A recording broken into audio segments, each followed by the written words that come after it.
I found the best rated cardiologist in my city to see if he could figure out what was going on with me. What's the problem besides the giant bruise I woke up with? Comment below if you wake up with these as well. I've been having reoccurrent episodes, especially at night, where I feel like I cannot get enough air in my chest. It's a heavy pressured sensation in the center of my chest, as if I can't expand my lungs and I've been running a marathon. It feels so deep in my chest and I'm very air hungry. It gets worse when I lay flat, and even worse when I lay flat and turn my head left or right. I get ringing in my ears, especially when I'm about to pass out, again lying completely flat. I wake up in the night with severe sweating, laying down, but when I stand up, I get really cold.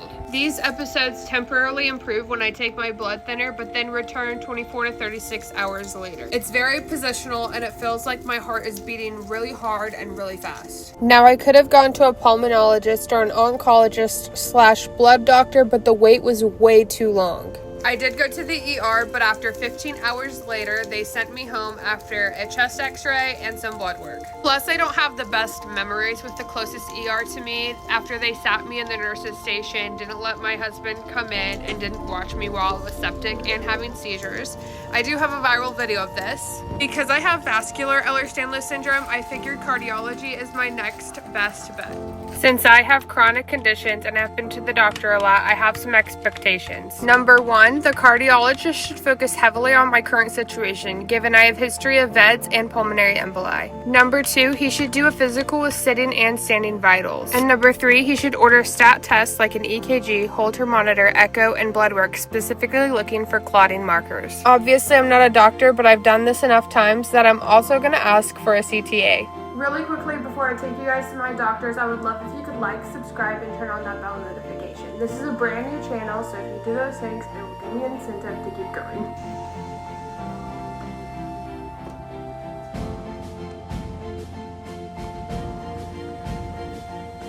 We're going to get an EKG on you today, so I'm going to have you take your jacket off. Yep. Ativan, you take one tablet once a day? It's 2 IV milligrams to my thing. Okay. How come you have a central line if you don't mind me asking? I have gastroparesis and I'm TP independent. Oh my god. Do you have any family history of heart problems? Yeah, I have a genetic condition called vascular Ehlers-Danlos syndrome. Oh my god. The vascular type, yeah. Hello. How are you? I'm Dr. Washington. Nice to meet you. All right, so I was looking here. So it looks like you got some major GI issues. Is that right? Yeah, I heard her say vascular gastroparesis. It's vascular Ehlers-Danlos syndrome. Okay. All right. And I have gastroparesis, but they're separate. Okay. All right. So you're seeing somebody for this? I'm guessing the Ehlers-Danlos and all that. Okay. Yeah, but they recommend having a cardiologist for sure. Yeah. I mean, you got. So are they imaging you periodically for your vasculature or anything like that? No, they recommend a cardiologist to do that. Okay. All right.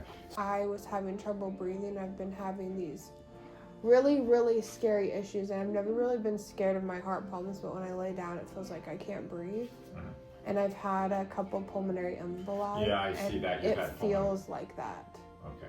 So, I can check out the heart issue from pulmonary emboli, but I do not treat pulmonary emboli. Yeah. Okay. So you'll have to have a pulmonologist or a hematologist or who's ever going to be doing to deal with that.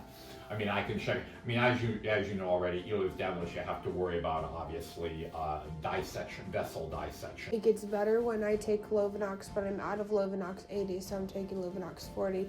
But within 24 hours, it comes back, and it's like I can't breathe. I'm like air hungry. And I'm getting really dizzy when I lay down, which is really opposite of POTS, which I've been seen for by he's in Phoenix. Okay, yeah, because I don't. Most cardiologists don't deal with POTS, so yeah, you got a specialist. He's one of the founders of POTS. Okay, all right. So you're seeing somebody for that, so I'm not going to worry about that. Yeah, but this is very different, which was kind of where I was going with that. When I lay down, I'm getting dizzy. Okay. Now, are you on TPN now, or you are? Okay. So I'm gonna leave. So I will tell you, you've got a lot of doctors here. So I can focus on the shortness of breath. I'll leave the imaging for the Ehlers-Danlos then to the Utah doctor, and the POTS to the Phoenix doctor. And right now I'm going to focus on making sure we don't have an issue. The biggest issue I'm worried about here is, do you have a problem with your right heart?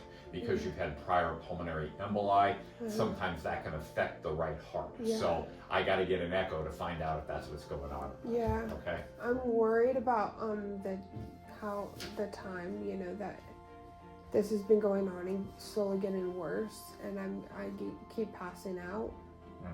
So okay. it's a little scary.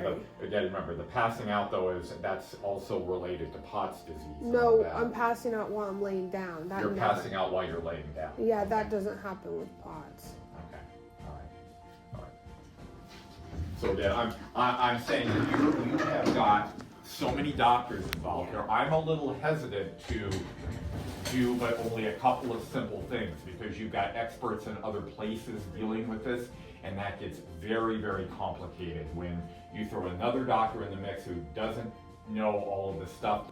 But I'm going to tell you that passing out and all that probably needs to be dealt with the Phoenix doctor. Are you going to be staying in Tucson more or less permanently, or what's your plan?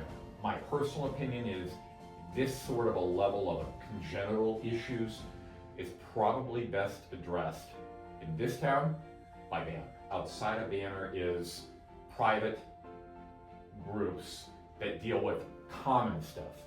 You're not common, all right? You don't have the common stuff that gets dealt with. You have highly specialized things that are being dealt with you all the time.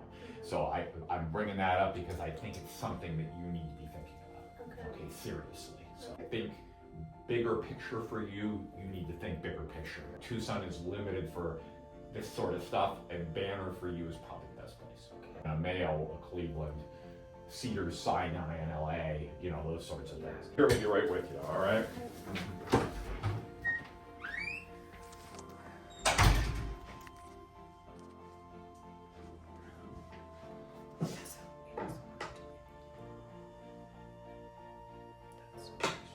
Every doctor is just sending me off to the next, and it's so frustrating. I hear him right now. He's talking about all the diagnoses I have, and now he can't help because it's too much.